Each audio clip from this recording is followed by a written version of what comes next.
এরপর প্রশ্ন করেছেন যে ভাই, তিনি লিখেছেন ইসরায়েল থেমে নেই, একদিকে গাজাবাসীর উপরে হামলা অব্যাহত রয়েছে, অন্যদিকে সিরিয়ার দিকে হাত বাড়িয়েছে। এ অবস্থা মুসলিম রাষ্ট্রপ্রধান ও জনগণ থেকে কি প্রত্যাশা করেন? দেখুন, গাজা ইস্যুতে আমরা তো আল্লাহর কাছে ক্ষমার অযোগ্য অপরাধ করে ফেলেছি, কি প্রত্যাশা করব? প্রত্যাশার কোনো জায়গা আছে আমাদের? মুসলিম দেশগুলো চরমভাবে ব্যর্থ হয়েছে। তারা ন্যূনতম কোনো দায়িত্ব পালন করতে তারা পারেনি, সক্ষম হয়নি।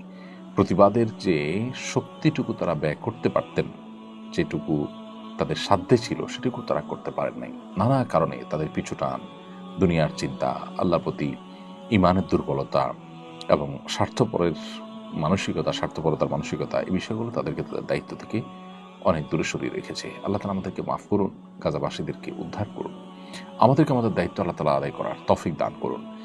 এবং এই যে ওয়ালা পারা মুসলিমদের পরস্পরের জন্য ভালোবাসা, বৈরিতা, পরস্পর আল্লাহর জন্য ভালোবাসা, বৈরিতা এবং মুসলমানদের পরস্পরের প্রতি আন্তরিকতা, সৌহার্দ্য, এটা যেন ইমানের দাবি, ইমানের সাথে রিলেটেড একটা গুরুত্বপূর্ণ বিষয়। এর পর্যালোচনা আমাদের সমাজে ব্যাপকভাবে বাড়াতে হবে। আল্লাহ তাআলা আমাদেরকে এই অপরাধকে মাফ করুন, এই জাতীয় অপরাধকে আল্লাহ তাআলা মাফ করুন, ক্ষমা করুন এবং আমাদেরকে আমাদের দায়িত্বকে যথাযথভাবে পালন করার তৌফিক দান করুন।